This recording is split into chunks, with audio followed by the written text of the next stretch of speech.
So, hello everyone. My name is Jerome Mendoza, and in this video, I will walk you through a complete demo of a layered architecture web application using ASP.NET, Core MVC, and Identity. I'll cover the project setup, code structure, authentication, data access, and show how to switch between SQLite and in-memory implementations for testing. So next we will go to the Solution Explorer. So I started by creating a solution with three main projects. So the first one is the presentation layer, which is the 31A1 PM exam Mendoza Jerome. So this is the presentation layer containing controllers, views, and UI. So next is the layered demo data. So in this layer, this is the data access layer, which contains the DB context and entity models. Then last is the layered demo services. So this serves as the service business logic layer, which is used for the interfaces, DTOs, and service implementations. So this is the identity UI, which is part of the app where users can register, log in, and log out. So they are provided by the identity UI package, so we don't have to build them from scratch. So the identity is located and set up in the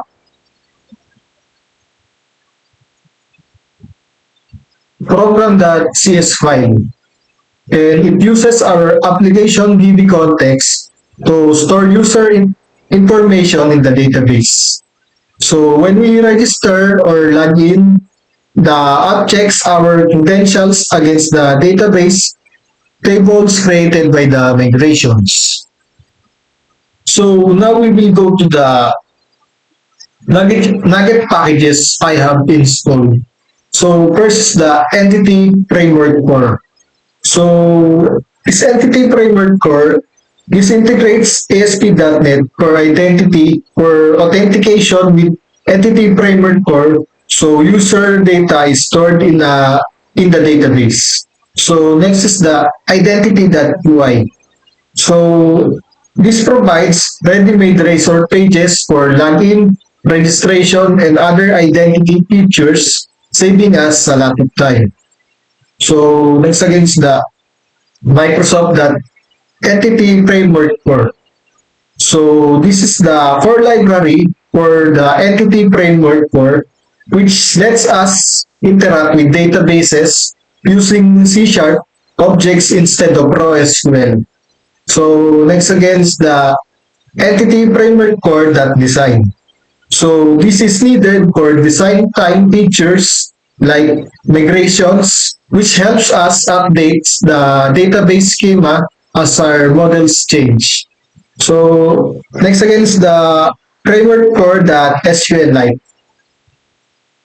So this package adds support for SQLite, which is a lightweight file-based database that is great for development and small apps. So we also use .NET Framework version 8.0.20 for these five main packages we have installed. So we have also used and applied these three commands. So the first one is the .NET tool install, which installs the EF core command line globally on our machine. So these tools lets us run commands for managing database migrations and updates. So the other commands are the .NET EF migrations at initial create. So this creates a new migration called initial create based on our current data models. So it generates code that describes how to create the database tables. And the last command is the .NET EF database update. So this applies the migration to the database and actually creating or updating the tables as needed. So this also helps keeps our database in sync with our code. So our web project contains the controllers, the views, and the UI, while the services project contains the DTOs, the interfaces, and the business logic. And for the data project, it contains the migrations, the database context, entities, and models. So this is our product Ito.cs file. So it is a data transfer object and it is used to move data between layers without exposing the database entity directly. And next is the iProduct service.cs file. So this is an interface that defines what our product service should do. So this makes it easy to swap out implementation like using a real database or an in-memory list for testing. So ASP.NET's for built-in dependency injection allows us to register services and swap implementations with a single line. So here we have two modes where we can switch between a real database and a in-memory service for testing. So now we will proceed with the program demonstration. So the first thing we need to do is to register or log in an account. If we click the products, we cannot access it, which leads to making us register or log in an account. So now we will log in an account to access the products, to use the root functions. And the reason why the products is cannot be accessed is due to an authorization logic that has been applied.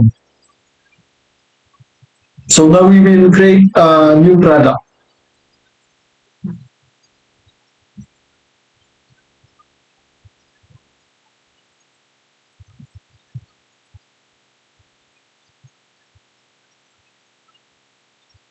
So now we have created a new product. So now we will try to edit an existing product.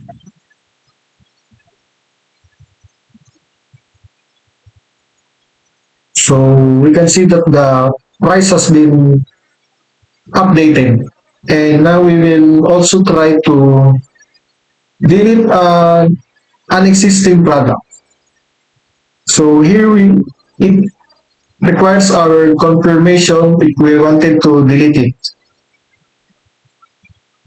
So other than that, when we log out, we, we can no longer access the products again.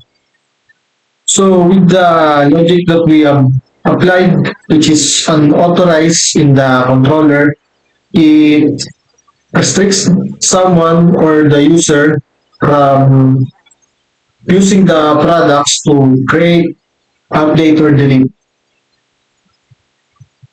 So in the first demonstration we have did, so we use the SQLite implementation, which is where we can see the existing products that has been added and where we can also see the newly added products we have created moments ago.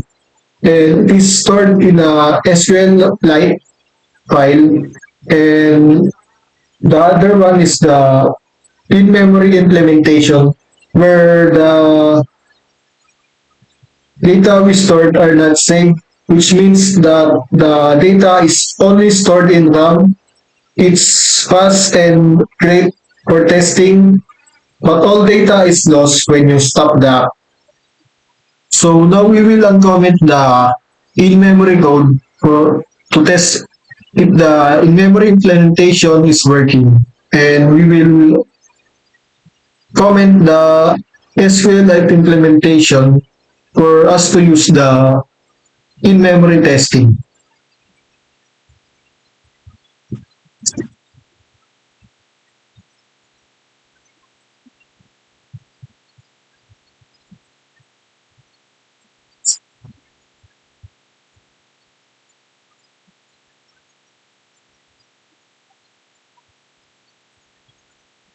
So again, we need to log in or register an account.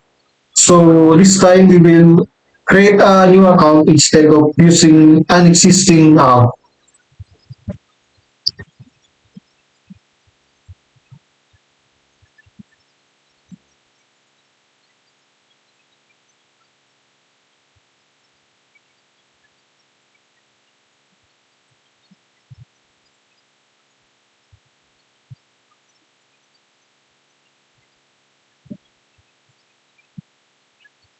So now we can access the products again. And in here, we can see the SQLite data has disappeared since we have used the other implementation, which is the in-memory testing. So now we will log out again.